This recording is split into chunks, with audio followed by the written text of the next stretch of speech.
Bien sûr, la première saison en Ligue 2 BKT dans l'histoire du Pau FC est compliquée, difficile, mais les joueurs de Didier Tolo s'accrochent, se battent pour grappiller des points qui pourraient leur servir pour le maintien en fin de saison. À l'image de ce match nul arraché à la 89e minute lors du déplacement à Dunkerque. Les Palois sont 19e et donc relégables, mais n'ont qu'un point de retard sur le 17e.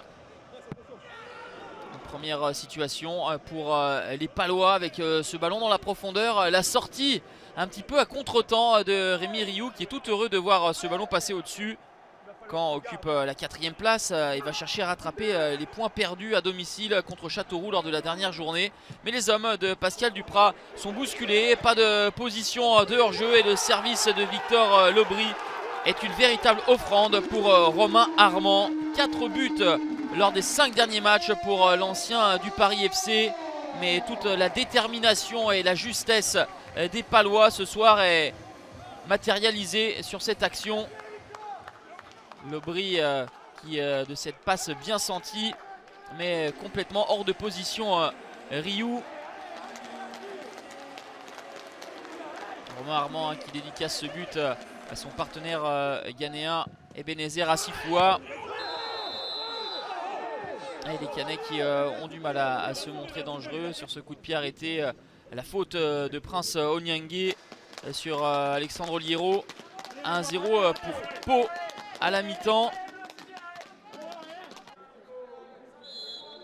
Les Canets ont pris 7 points sur les 3 derniers matchs. Ce n'est pas mauvais, mais c'est peut-être insuffisant lorsqu'on veut jouer les premiers rôles en Ligue 2 BKT. Alors dans le deuxième acte, eh bien, il va y avoir des réactions pour les hommes de Pascal Duprat, avec notamment ce geste acrobatique de Yacine Bamou. Ça passe à côté du but d'Alexandre Oliero. Pascal Duprat fait rentrer Cour et Yago dès l'entame de la deuxième période pour essayer eh bien, d'insuffler du sang neuf, du dynamisme. Le ballon à destination de Yacine Bamou, mais le Marocain se tient à la cuisse, douleur musculaire. Il cédera sa place à Alexandre Mendy. Jeannot fera également son apparition. Il jette toutes ses forces dans la bataille. Les Canets.